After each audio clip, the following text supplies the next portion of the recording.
प्यारे बच्चों, वतन हिंदी परिवार में आप सभी का स्वागत है। जैसा कि हम लोग निरंतर हिंदी को सुदृढ़ और संबल प्रदान करने के लिए, क्योंकि जो बच्चे हमारे पढ़ रहे हैं उन सबको एक नई दिशा प्राप्त हो, उनकी हिंदी सबल बने, इसके लिए आवश्यकता होती है कि हम लोग निरंतर चर्चा पर चर्चा करते रहें। मैं तमाम सुधीजनों का स्वागत करता हूं, विशेष तौर पर साक्षी मिश्रा जी और उमाशंकर सैनी जी का, जिनके सब विचार में निरंतर प्राप्त होते रहते हैं। बच्चों, आज ये सेट 2 लिखा हुआ है। इसके पहले सेट 1 आपके पास आ चुका है और तमाम बच्चों के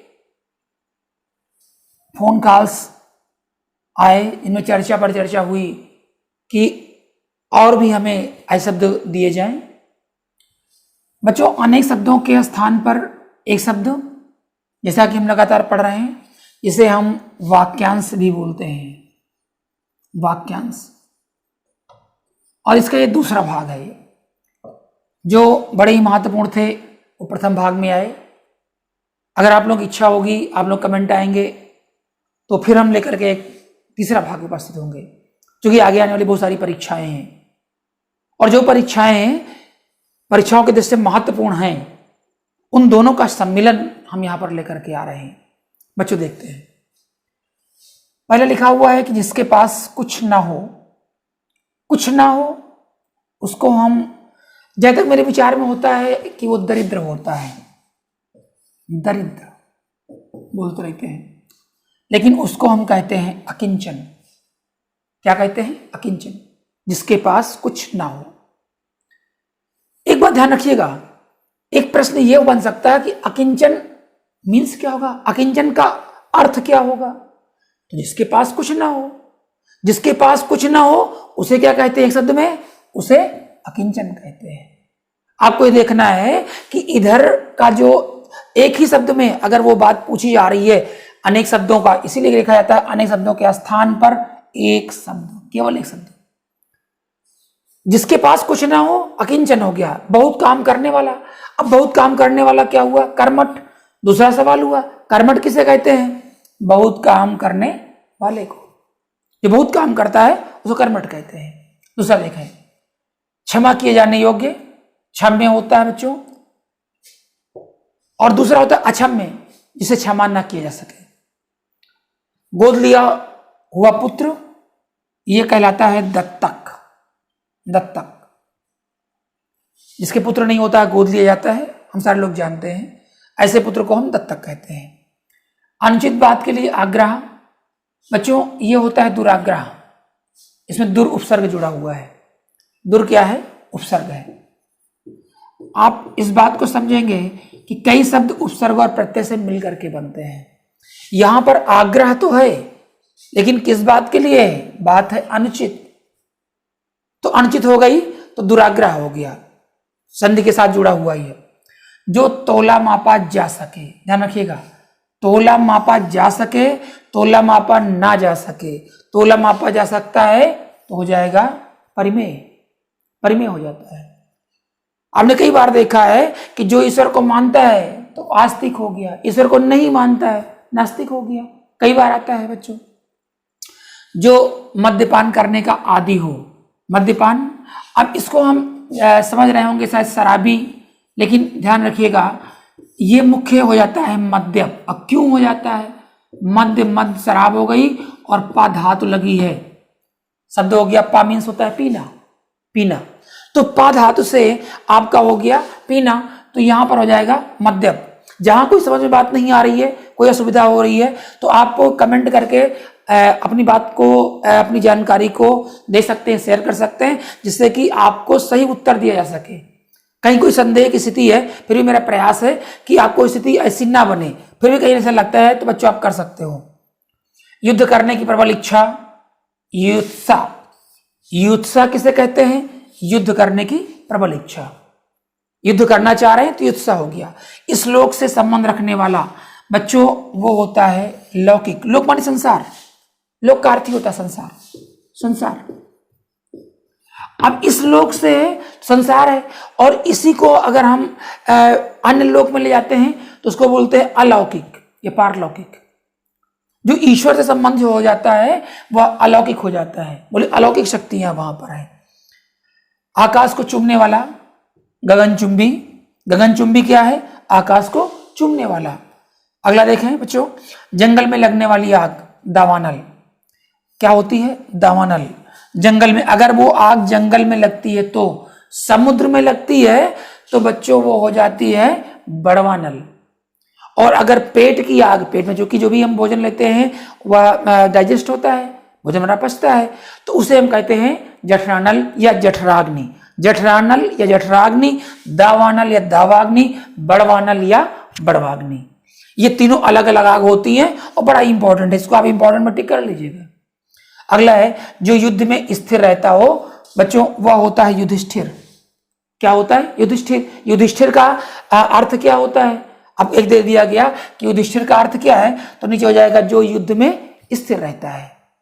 अगला देखें बच्चों, बड़ा ही महत्वपूर्ण है, जो मुफ्त में खाना बंटता हो उसको हम कहते हैं सदावर्त। क्या कहते हैं बच्चों? सदावर्त। सदावर्त का मतलब ही होता है जो खाना मुफ्त में बंट रहा है। और अगला दिया हुआ है समान उदर से जन्म लेने वाला या एक ही उदर से जन्म लेने वाला, तो इसको हम कहते हैं सहोदर। जो हम बहन भाई हैं और एक ही उदर से जिनका जन्म होता है उनको हम क्या कहते हैं? सहोदर। बच्चों आइए आगे देखते हैं।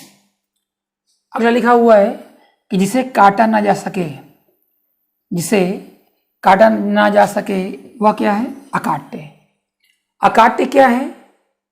अगर ये कहा जाए कि अकाट्य क्या है, तो जिसे काटा ना जा सके। जिसे काटा जा सके फिर वो आहट जाएगा, काट्य हो गया, जो कट सकता है। जिसे कहा ना जा सके अकथनीय, और जिसे कहा जा सके कथनीय हो जाएगा, कथन इसीलिए बना हुआ है। अगला देखें, जो अधिक धन खर्च करता है, जो अधिक धन खर्च करता है वह अपव्ययी कहलाता है। अपव्ययी।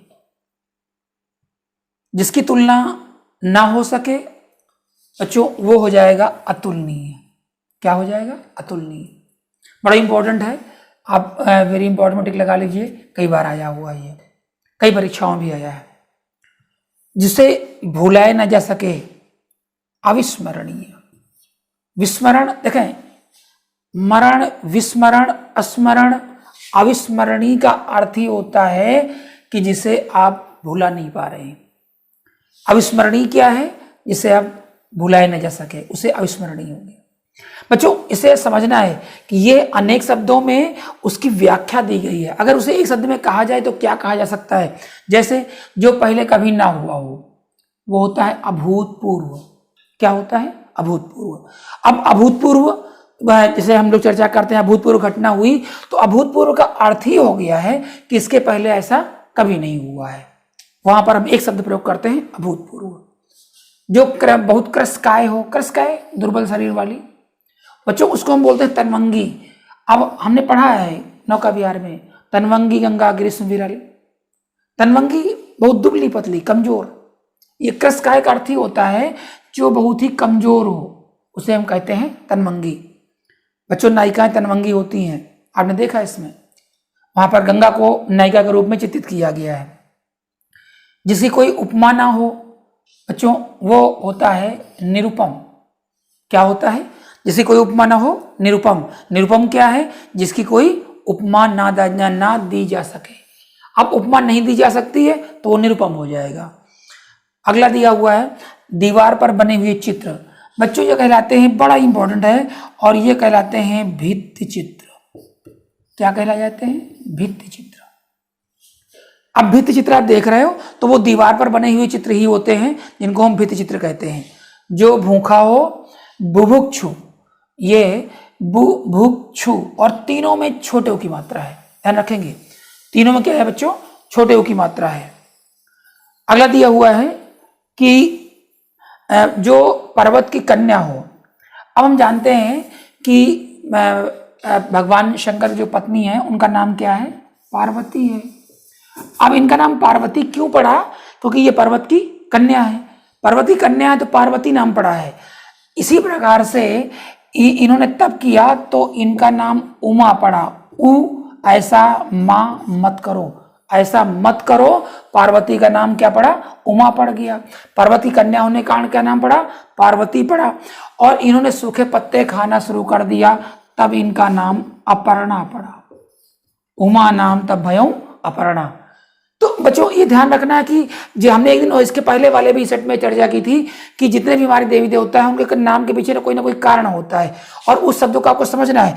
पार्वती कन्या है तो पार्वती है, अन्य जो कारण है उससे उनके अलग नाम पड़ेंगे। 2 बार जन्म लेने वाला।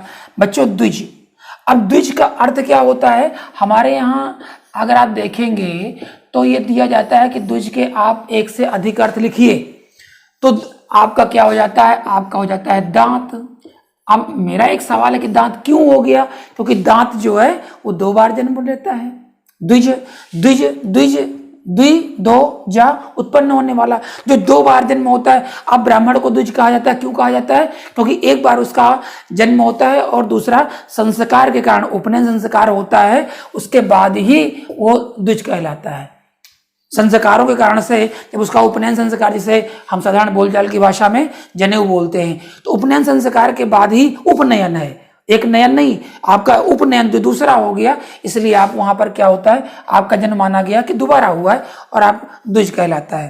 देखें अगला बच्चों, जिसकी भुजाएं घुटनों तक लंबी हो उसे हम कहते हैं आजानुबाहु। क्या कहते हैं? आजानुबाहु। और अंतिम दिया है फेंक कर चलाया जाने वाला हथियार, बच्चों उसको कहते हैं हम अस्त्र।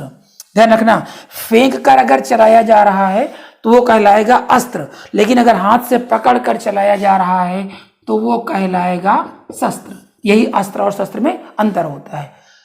कई बार आता है कि अस्त्र में क्या अंतर है?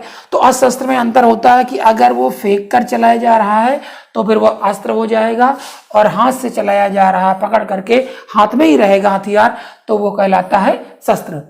बच्चों आज का ये जो सेट 2 है, आपको कैसा लगा कमेंट करके जरूर बताइए। और जो कुछ भी आप पढ़ना चाहते हैं, जिस प्रकार से भी आप अपनी तैयारी करना चाहते हैं प्रतियोगी परीक्षा के लिए, आप कमेंट करके जरूर सूचित करिए। आप सभी का इस वातायन हिंदी परिवार का यह चैनल की ओर से बहुत बहुत धन्यवाद है। वातायन हिंदी की ओर से बहुत बहुत धन्यवाद है। धन्यवाद।